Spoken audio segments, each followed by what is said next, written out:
D2s are owned by Dean Shearing from Macquarie here in Chicago. Then we've got the D2 green one that's owned by Dave Dench from Fielding. He needs a needle for bringing that down. Then we've got the AL, 110, Bill Weir from Timaru. And the Immaculate AB110 that's for Maxwell Brothers. So they bought that and done it up in their colours and made a really nice job of that. Lee Shearing next in the AWS 120. Then we've got Winters, Morris Winter in a red and white Cedar 100. He's done a good job of that. Give people a little sense of the age or the eras too. So at the front here, how old are we talking? 37 to 40. Love it. Yeah, those years. Yeah. And did you say before one of the owners has come all the way from Fielding on the North Island? So people have come quite a distance to be a part of this. Yeah, Dave Dench, he needs a deal. He sure does. Yeah. And this is second boundaries he brings to Tremendous. Keep talking, boys. Tell us a bit more about some of the ones that we're looking at here. Iconic brand, basically. Oh, yeah, where do we get to? Bill Weir's AL 110 too. Bill couldn't make it, unfortunately, because his wife is not well, so Bill would normally love to be here, but he can't make it. And now we've got some tractors coming around. I think we've got a Super BMD. Yep. The C1200, that's from Weir. I don't know where that's from. But then we've got another nice Weir winter truck. AS160 from Wanaka in North Canterbury. The C1100 next to that, the red and white one, that's owned by Des Winter now.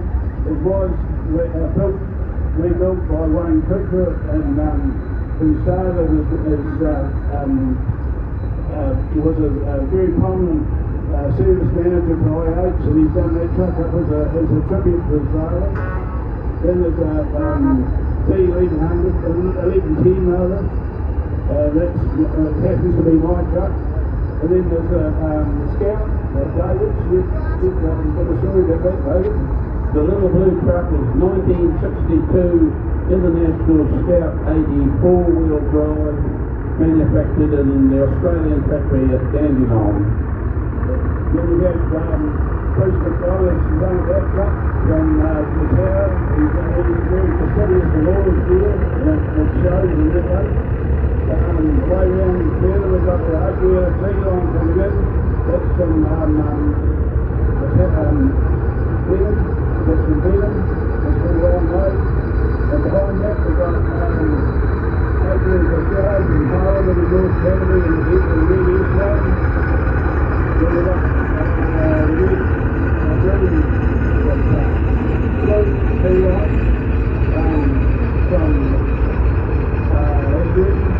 But more than just that cab over, look at the cab over, it is a bit of a traditional or iconic takeover, isn't it, on the truck side of it? Yeah, that's right. Well, we're up the later models, got the drop bumper bar, as you see, as opposed to the blue one up here, which is from earlier and front bumper bar up high.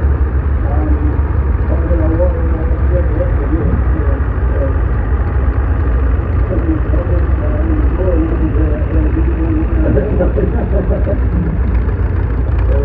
So we've got a few of the quality into the parade grounds here, haven't we? And I think that's a local paper. I'm following in the background here with the bodywork that's covering the wheels and things. Tell us a bit about that one. Well, you're covering the wheel? The dual wheel? That one? Coming in just down the back door now with the... Yeah, it's an electric truck. Yeah. I can't tell you. We'll see when it gets closer, but that's what that shielding's all about, is for water work. It's an O4. Then we've got the white James Yard, 450 to 700, that's from North Canterbury. Seed shearing for Remedy. Loretta. That's one of the three companies out here.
riders inside, everybody. I think we've got all of them by the looks of it into the parade ground. Now, how about a round of applause? So they've got a great display. With the hot sexy guys from Big Top and Wanaka and North Kenworth. It's important. Just give you an idea of the variety of product that even National Harvest can make. From North Top here to a hot water here, truck over here on the base over there, and there rescue here. The homes are made a vast variety of stuff. They pour down, right from the freezers for warming the kitchen and branches and these vehicles here. They're not everything. It's just a real change of thinking using this harvest company to stand with a lot of things. And you can't utilise that taking this on place, so that's what we're simply got.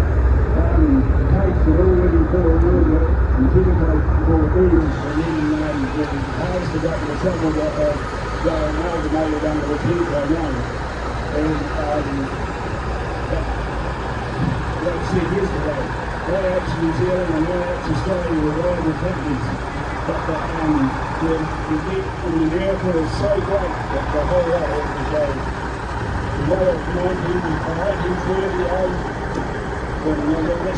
That's an incredible condition too, isn't it? Yeah. And put the hope and set you. That's unbelievable.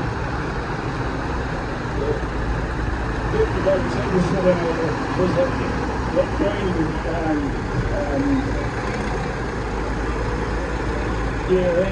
going past you now, the idea of what truck was out, if anybody's interested in wanting to buy this truck, to buy this truck.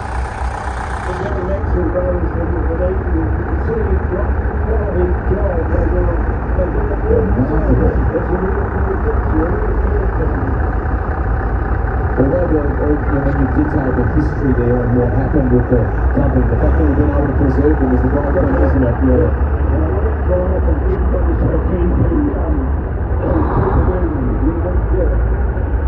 you know, in America the same thing is happening with Wanaka, the injectors, especially over there, got short of it because of that. Collectors, yeah.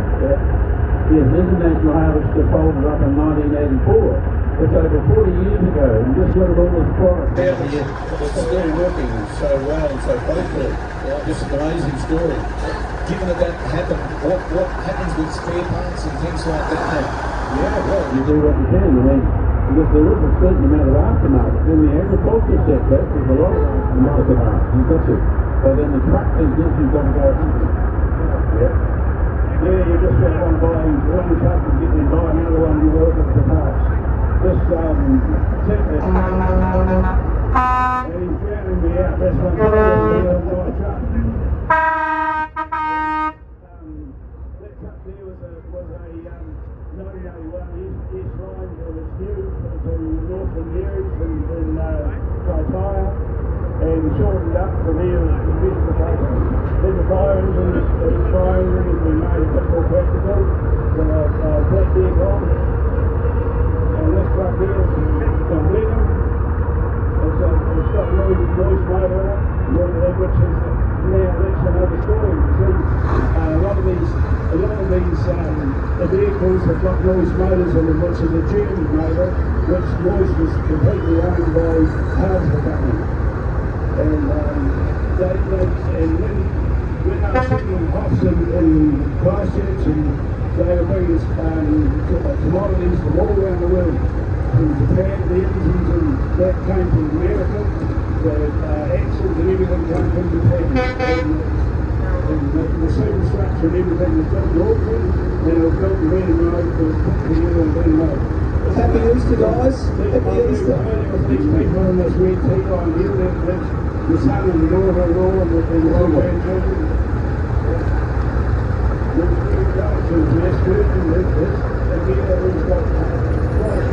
On the road and they're all It's quite a jockey by our our team from Wheels of Wanaka too, to get everyone into the parade ground and then out to, I know this is something that we're starting to make their way up through Go Forward, our great show. It's good. What about this one here? Tell us a little about this one here. That's a C1840, owned by the you see that money left themselves and done it all up and run behind it. It's open. You went to your racing? Yes. This 1840 is still powered with a petrol V8, the original engine. And right up to about that time, it's amazing to think that we still had petrol powered trucks, heavy trucks, working up to about 1980. Just back here,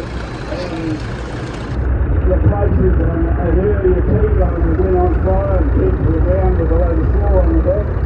I bought a missing to replace it, and that lasted for a wee while.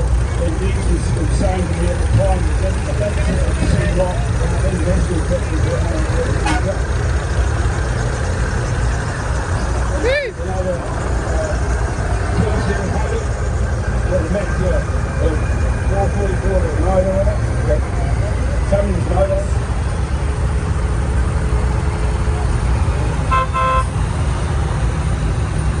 There's the 806 tractor, 40 years old one. It was almost the name brand new by Robinson family in Koto and Kirsten Parkers. And they got it up again and got it going, and here it is. There's only about 19 brought into the country. They went to about 1965, 67, around here. Then you get the W6s and the W4s and the V, they're all around about the 50s and into the 60s. And the V14s are a little bit earlier, that's about 1920, mid-20s and early 30s. And the T20 that's early 20s, the 1920s.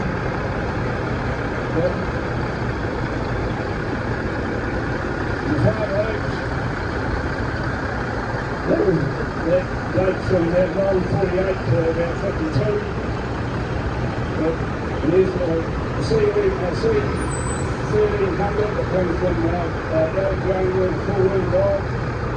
It's magnificently done up truck. It's got an automatic gearbox on it, and a missing motor. Done for more or less to keep up with the trucks, and then it's got V8, a T8, everybody else is this one, that's what they done up. They've got water stone on top there, but that's it. He got that brand new, the round flat lines early on, sold it, and then allowed the years and bought it back and resurrected it as a fleet. Then we've got Sullivan's from Fox Station here with a pretty big fleet car.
this ride. That was it. That's that's the work on the truck.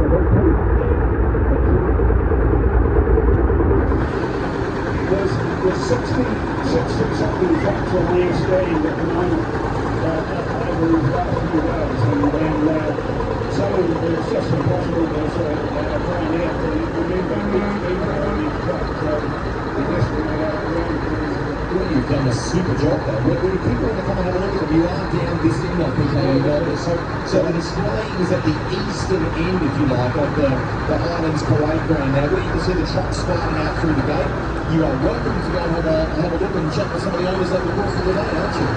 The line is great. It sounds a funny name, but it was a brainchild of Grant and William Cooper, and their father seems to be involved with the Highlands Company as a service manager and national service manager. But anyway, they started off. The binder's name stems from 1831, where sales performance first invented the binder with a couple of crops in America, and it was exported all around the world. And then in 1908, when Harvester started making trucks, the Americans saw and said, oh, they're just going to form a binder for one, and their name stuck, just an old binder. So that's how, when Cooper Brothers decided to start this organisation. What are you up to now in terms of members? What is it? It's about 1,000 or something. It's crazy. That's awesome. There's 7,000 members, simply because I think the big broadcasters and everybody just supplies email with us, and one Cooper sends them out a newsletter every now and then, and something nobody's boss, nobody's secretary, Well, you're like-minded, you like the same things, and got one right about what goes on. So why not make it simple? Exactly. So they're finding their way out of the parade ground. Gentlemen, thank you both for stopping by and chatting with us about it. We really appreciate that. Some great insights there. We'll see you later in the day. All right? Good on you. Cheers.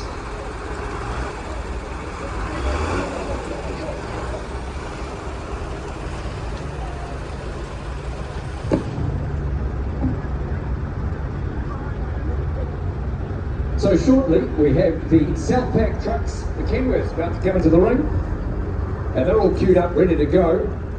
Just a wee plug here for Mitre 10, who can actually engrave anything you like with a machine they have up in the tent. For instance, a replacement for your bike rack, or some little coasters. Look, that one's made of stone. That's quite cool. And some little key rings that they can have any logo you like on them, and a doorbell with a Porsche. It's quite cool. It is good. So Mitre 10, check out the Mitre 10 stand up behind us. And we're at umbrellas and ponchos they do have too. So check out Mitre 10.